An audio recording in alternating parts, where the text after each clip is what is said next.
pero a vos yo no te vi. Y así van pasando mis días. Vi por la ventana cometas volar, vi dos novios besarse en la esquina. Es una presentación de COFAC, Banca Cooperativa Uruguaya. En cada esquina. Bueno amigos, comenzamos entonces este séptimo programa del año, programa número 47, desde que iniciamos estos habituales encuentros de los días viernes con ustedes, ahora en este caso aquí en Jun TV. Ustedes recordarán, seguramente muchos de ustedes, porque varios de nuestros seguidores, podemos decir así, nos comentaban sobre lo que ha sido la repercusión que han tenido entrevistas que hemos realizado a gente, vecinos de nuestra ciudad, muy conocidos ellos, pero que, como decíamos al comienzo, tienen su origen a miles de kilómetros de distancia de aquí, sobre todo en Europa. Es así que llegaron hace muchos años a esta zona y se fueron vinculando y de alguna manera fueron marcando lo que es luego la conformación social de esta región de nuestro país. Fundamentalmente la raza eslava ha tenido una preponderancia fundamental aquí en nuestro medio. Eso lo pueden ustedes constatar a través de diversos apellidos que se reiteran y que si vamos a buscar su origen vamos a encontrar que en la Europa del Este fundamentalmente hay muchísimo de su origen. Este que le vamos a presentar ahora es el comienzo en este primer bloque, es el testimonio que recogimos de Luba Lazarev. 80 años tiene de vida, una vitalidad impresionante, ustedes se van a dar cuenta en la manera de hablar. Crió muchísimos hijos, tuvo una historia que comienza muy pequeña en Rumania, en un viaje realmente de muchísimos meses, pero además con un final de ese viaje que es estremecedor, ustedes lo van a ver. Ella nos cuenta precisamente cómo fue que llegó a Sudamérica, porque llegaron a Brasil primero antes de venir al Uruguay cuando era muy pequeñita, tenía apenas 2 años. Luba Lazarev con nosotros. Mis días, vi por la ventana cometas volar, vi dos novios besarse en la esquina. Venimos, como en el viaje ese tan largo, pero papá dice que cuando llegamos al puerto, en Brasil, yo estaba internada entre el barco, ¿no? Entonces, cuando se iban a trasladar ya para Brasil, papá, se bajaron ellos y mamá fue la primera, la pobre mamá que bajó, con Jorge en los brazos. Y papá no quería salir, quería sacarme, de una manera u otra quería sacarme. Entonces él dice que luchó, como no se lo entregaba, no me entregaban, él quería de una manera u otra sacarme. Y era chiquita, pensaba él, ¿cómo lo voy a sacar? No le daban permiso, ¿usted sabe? Hace cuenta que me robó. Y entonces dice que había un ojo de buey que le decían en los barcos, eso que hay. Bueno, entonces había otra prima o tía, era mía, que estaba internada ahí. Entonces éramos las dos que estábamos nomás. Entonces papá dice que le golpeó la ventanilla esa. Entonces ella dice que se enderezó. Entonces le dijo que me alcanzara a mí, a ver si me podía alcanzar a la ventanilla esa. Entonces, ¿cómo la sacamos las ventanillas? Ya no se abrían esas, eran cerradas. Y entonces dice que golpeó. Papá va a ver si le podía quebrar. Unos nervios, dice que le dio varias trompadas y no se cortó, no sé cómo, porque la partió, dice. Y al partirla se duró, cayeron unos pedazos, entonces mi tía esa o prima que era, dice que sacó los pedazos esos, ¿no? Los tiró para el piso y entonces papá se arrimó, dice, y ella me alcanzó, como luchó para poderme alcanzar ahí, para que papá me sacara. Entonces dice que papá me agarró de allí y le salió, dice, porque mi mamá iba primero con mi hermano. Entonces iba corriendo, dice papá, me envolvió para que nadie viera. Y seguro, al irse, ¿qué le iban a encontrar? Tomó el tren, dice, y se fue a San Paulo. Bueno, y de ahí dice que se quedaron ahí en la estación con nosotros. pero contento que me había sacado. Éramos dos, no sé, dos hermanos, sí, los únicos que venimos de allá. Sí, entonces dice papá, ¿y ahora qué haremos? Dice, para irnos no podemos, porque hasta ahí era gratis todo, pero de Brasil para acá ya teníamos que pagar nosotros, en aquel año. Los rusos los buscó, pero nosotros teníamos que pagar la otra parte. Entonces dice papá, bueno, vamos a ver si consigo trabajo acá. Y me acuerdo que mi hermano se enfermó, agarró la tifo ayer en Brasil. Y entonces tampoco no nos dejaban salir para acá. Hasta que no se compusiera, tuvo una muerte Jorge en un hospital. Y dice que a medida que se iba componiendo papá, dice, iba a conseguir un trabajo, a ver qué trabajo iba a conseguir. Dice que anduvo pidiendo. Y en aquel tiempo había mucha cuestión de café. El trabajo era de café allá. ¿Sí? Y entonces dice, consiguió para trabajar en café, en la cosecha café esa. Y quedamos ahí 2 años, mi hermano se mejoró, lo sacó. Y ahí conocimos unos familiares que es de la afinada mi madrastra, que era de Brasil. Entonces mi madrastra sí, ahí era de Brasil ella. Entonces papá se hicieron de amigos con unos familiares de ella y consiguió para quedarse ahí. Entonces trabajó 2 años en el café ahí, para hacer algunos pesos para podernos venir, para traer la familia. Y así van pasando mis días. Tenían ustedes entonces la primera aproximación a la historia y realmente interesante de Luba Lazarev, cómo realmente pudo desembarcar en Sudamérica y en esa estadía en Brasil. Nos cuenta también, porque se lo preguntábamos, cuál era un poco el oficio de su padre y cómo llegan de alguna manera a Uruguay, concretamente a San Javier, donde se asientan, y luego va a tener su venida hasta aquí, hasta nuestra ciudad. Habla también de la guerra, motivo por el cual el padre abandona precisamente su lugar natal. Compartimos un tramo más. Vi por la ventana cometas volar, vi 2 novios besarse en la esquina. Sí, sí. Vivía en Rumania. ¿Qué hacía? ¿A qué se dedicaba su padre? Era talabartero. Papá era talabartero. Y después él, cuando vino acá al Uruguay, se instaló de talabartero. Trabajó mucho en talabartería y se jubiló. ¿Sí? Hacía todo recado, todas esas cosas de cuero. ¿Sí? Y ahí trabajó él. Pero primero cuando vino él, que venimos a Lo Creusó, me acuerdo, donde está el Puerto Viejo, había unos campitos, unas chacras. Entonces ellos, cuando nosotros nos venimos de ahí de Brasil, papá directamente, venimos a Montevideo, de Montevideo dice que venimos a San Javier, porque ya era directo para venir ahí, a San Javier. Entonces se radicó ahí, trabajó en las trillas, con unos chacreros, chicos que había, que no los Creusó, me acuerdo, que era donde está el Puerto Viejo ahora. Bueno, y entonces trabajó ahí unos cuantos años, que nos criamos. Bueno, después ya mamá tuvo familia, que tengo las hermanas vivas, esa que nació acá, en el Uruguay. Y entonces papá trabajó en las trillas, amontonar. ¿Se acuerdan que antes se trillaba, pero se hacían montones de trigo para después trillarlo?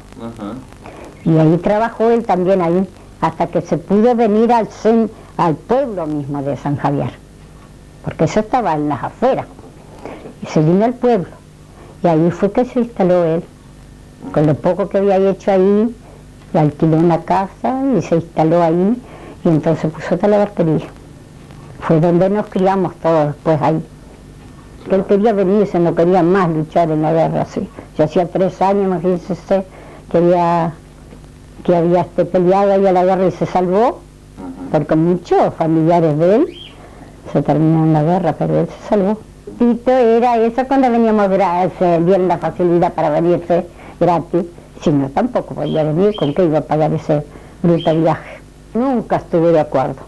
Extrañaba tanto a la familia de ella que se enfermó, después de una debilidad, me acuerdo, y se enfermó y no hubo caso, se terminó. No se adaptó al lugar tampoco, ¿no? No se adaptó al lugar, no se adaptó. con que allá dice que había nieve y todo, pero ellos no, que estaban acostumbrados a trabajar en la nieve así, porque allá se cosechaba todo a mano. Seguro. Trabajaban las mujeres todo a mano. Si era maíz, era con... ¿Cómo era que le decían? Con el mortero ese, picaban el maíz. Y ahí, y en tiempo de la guerra dice que no teníamos para contar, papá, porque yo que era tan chiquita, contaba, dice que nos comíamos pulenta nomás. Con el mortero se hacía el maíz, como harina maíz que le dicen acá, y dice que lo cocinaban y ponían en mesa y se enfriaba eso y la cortaban en tajada, en tiempo de la guerra que no había otra cosa. Entonces se mantenían con eso. Y así van pasando mis días, vi por la ventana. Bueno, sin lugar a dudas un testimonio de vida que ustedes estaban apreciando allí con Luba Lazarev en ese comentario sobre lo que fue su niñez allí recientemente llegado al Uruguay. Ahí un poco más vamos a tener también un nuevo tramo de la conversación donde nos habla, porque todavía no se ha nacionalizado, aún permanece con esa nacionalidad, sobre lo que le costó aprender el idioma, a pesar de que ahora habla muy bien. En el siguiente tramo y luego de la primera pausa vamos a estar conociendo algo más. Nos vamos tomando un poco de guaraná, ya volvemos. Banca Cooperativa Uruguaya. Seguimos compartiendo este séptimo encuentro con ustedes del año, recordándoles que sobre el final tendremos en la parte musical la presencia por primera vez aquí en los estudios de TV Cable Jun del grupo electrónico Galax, actuando en vivo para todos nosotros, así que apróntense para finalizar con muchísimo ritmo esta noche. Hemos estado compartiendo ya parte del testimonio de ese cuento de parte de su vida que nos hace Lubova, como es su verdadero nombre, Lazarev, vecina de nuestra ciudad de muchísimos años, con muchísimos hijos que viven aquí también en nuestro medio. Nos contaba en este tramo que ella todavía no ha obtenido la nacionalidad uruguaya y que sí está gestionando ahora porque, a pesar de tener 80 años, se le ha ocurrido que tiene que votar, elegir o poder participar en la elección de los gobernantes de este país. Cuenta algo de su niñez, cuenta algo también de cómo se tuvo que adaptar al idioma castellano. Lo seguimos viendo. Pasando mis días, vi por la ventana cometas volar, vi dos novios besarse en la esquina. Pero yo no, ella siempre iba dejando, que costaba tanto para hacerlo, pedían tanta cosa, ahora piden menos cosas que antes. Pero en aquel tiempo que Jorge, mi hermano, seguro, él siempre tenía auto y se trasladaba para Paysandú, ahí le hacían todo, ¿verdad? Pero yo que iba a poder en aquel tiempo que estaba con tantas criaturas, con chicas que tenía. Recién ahora me remangué y me está costando conseguir todo, porque perdieron la partida mía, se perdió. Yo tuve que pedir con Quiroga, el escribano me pidió una partida. Entonces el traductor de ruso me mandó una partida, porque ahí está la partida mía en Montevideo. Entonces él me la mandó de ahí, tradució ahí, y entonces me la mandó, y yo con eso estoy haciendo el trámite. Sí. Y fui a Freivento y conseguí todos los papeles de mis hijos y todo, que me pedían partidas y todo, y partida de matrimonio, de casamiento, todo. Y entonces empecé a hacer el trámite, conseguí todo, me sacaron todo de San Freivento, fui para allá, y entonces mandaron a Montevideo, que cuando viniera de Montevideo recién me iban a sacar la foto. ¿Por qué? Porque cada 2 años, a casi 3, tengo que sacar la cédula, pero tengo que sacar un permiso acá, en la comisaría, como que radico acá. Bueno, de acá tengo que ir a Freivento a la migración. La migración tengo que sacar un papel para presentarlo acá, para sacarme la cédula. Y cada 2 años estoy renovando 3, yo le digo a mi hija, pero ahora puedo viajar y todo. Pero con los años no voy a poder, si soy viva por lo menos, que sea más viejita, no voy a poder andar tanto sola. Y entonces iba a hacer el trabajo para mi hija y yo le digo, voy a tratar de sacar así, voto algún año se alcanza a votar, le digo yo todavía, ¿no? Le voy a dar algún voto, que la dejé. Bueno, ya estoy esperando eso. Y yo me acuerdo que cuando papá trabajaba, que yo le digo en la trilla, mi mamá había tenido la hermana esa que tengo en Montevideo, que es nacida acá. Entonces yo la cuidaba, porque mamá y papá trabajaban en el campo, recogiendo los mazos, eso, amontonando para la trilla. Y entonces eso yo me acuerdo que yo la cuidaba, ella era chiquita, que tenía 4 años cuando llegábamos acá, casi 5. Sí. Y yo la cuidaba a ella, mire, con 4 años. A veces la volteaba de la cuna y todas esas cosas. Eso recuerdo, ¿yo? ¿Cómo yo recuerdo eso, sí? Y después que empecé a ir a la escuela. Porque después que nos venimos a San Javier mismo, nos radicamos ahí, que papá alquiló. Bueno, ya para los 6 años yo iba a la escuela. Pero no sabía nada. ¿Cómo aprendí? Eso yo no me explico cómo puedo haber aprendido, que nosotros teníamos la idioma nosotros. No era ruso tampoco, era romano, era gagaúzo se le decía. Porque están los búlgaros, están los gagauzos, porque los búlgaros son medio parecidos a nosotros. Pero nosotros éramos gagaúzo, la idioma nosotros era bien gagaúzo. ¿Sí? No era, éramos de Rumania, pero el idioma que teníamos era gagaúzo se le decía, ¿no? Bueno, como los búlgaros, gagaúzo, el único idioma, mire. Papá sabía en ruso, porque él había aprendido en ruso. Pero no sé, nosotros no, nunca pudimos, aprendimos algo, pero nunca hablamos entre familia en ruso. Papá y mamá hablaban, pero nosotros no. Mi hermano Jorge sabía hablar, hablaba bien en ruso. Yo entendía porque papá siempre me hablaba en ruso, pero yo le contestaba en castellano. Ahora, últimos años también, que falleció a los 94, iba a cumplir 95, faltaba una semana para no cumplir 95 años. Quedó ciego, pobre papá, por eso capaz hubiera vivido más si no hubiera sido por eso. Guayo, sí, en castellano que le dicen, sí. Y aprendí, entre los chiquilines, una cosa y otra, aprendí. Todavía papá al poco tiempo, que a los 2 años ya que decía. Sí, porque mi hermana esa tenía 2 años cuando quedó viudo papá. Y yo a los 2 años quedó viudo. Bueno, y era yo la ama de casa, iba a la escuela. Y ahí empecé a aprender, entre los otros chiquilines, a una palabrita u otra, sacaba yo ahí, y aprendí en la escuela a escribir, y hasta 3er año por lo menos fui. Y papá quedó viudo y yo tenía que cuidar a mi hermana esa todavía. La llevaba a la escuela, yo le digo, qué sacrificio así. Una vida muy difícil, ¿no? Una vida difícil, sí. 2 años tenía mi hermana cuando falleció mamá y yo la llevaba a la escuela, mire, qué trabajo hacía. La llevaba a la escuela para que papá pudiera trabajar. Y mi hermano le ayudaba, a papá iba a la escuela también. Y usted sabe que yo la llevaba a la escuela, le daba la leche y toda la escuela. Y hacía todo mi trabajo en la escuela y la tenía allí. Y le pedía a la maestra para poderla llevar porque yo no podía ir a la escuela si no la llevaba. Porque papá no la podía cuidar porque él tenía que trabajar para mantener. Y ahí la llevaba a la escuela y aprendía en la escuela y aprendía el castellano todo y con ella. Y ella aprendió también ahí. Y así van pasando mis días, vi por la... Bueno, tenían ustedes entonces allí más comentarios sobre esa vida.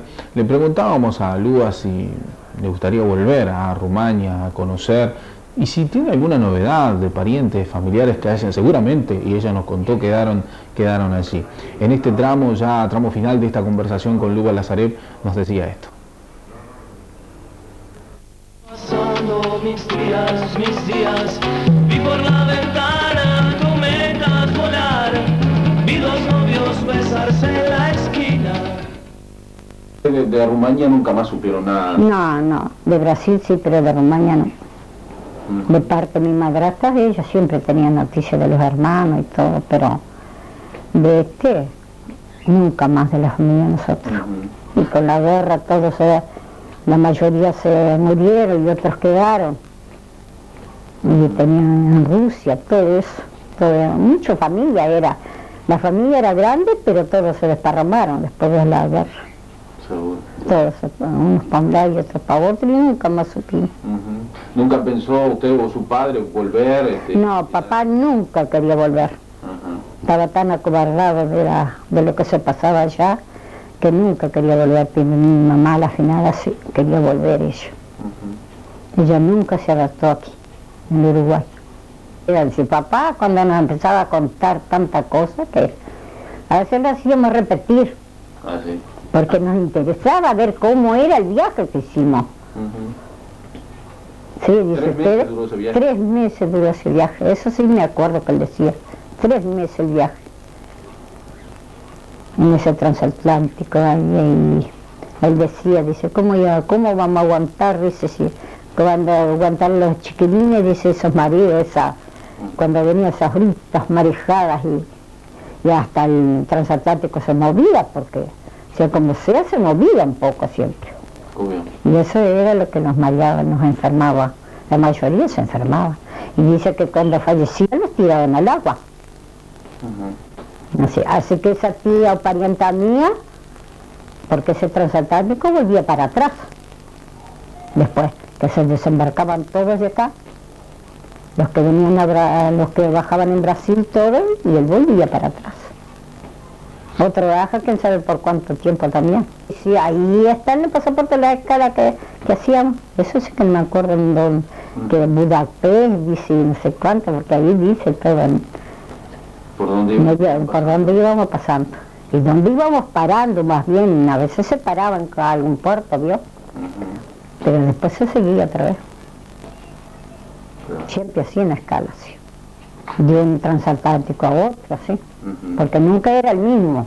El viaje era largo, pero se hacía transborde, como en todos lados. Se iba cambiando. Se iba cambiando. ¿Le gustaría ahora a su edad poder, ir a pasear hacia un lugar donde... Ya, no me va a gustar. Me hubiera gustado. Yo parece que recuerdo que cuando nosotros vivimos teníamos las casas eran de piedra. ¿Vivía en el campo o en ciudades? No, en ciudades, en ciudades. Sí, y que todos los domingos, me acuerdo que dice mamá, contaba papá y mamá a la final, que nosotros íbamos a la iglesia, iban ellos, todos los domingos. Así, en una iglesia cerca que iban. El feo de ellos era yo en el Uruguay, pero allá era todo así. Con nosotros también esta historia, que es una historia de vida, una historia de inmigrantes, de gente que de alguna forma u otra fue marcando también la sociedad en la que estamos hoy inmersos. Amigos, vamos a hacer una nueva pausa. Habíamos previsto otro testimonio más, pero seguramente algunos inconvenientes imprevistos se cruzaron nuestro camino, así que lamentablemente no vamos a poder compartirlo. Habrá oportunidad seguramente durante el año de seguir conociendo más historias de gente que como Luba y como otros tantos han llegado desde tan lejos y se han, prácticamente que nacionalizado, a pesar de que la documentación así todavía no lo diga. Por eso va a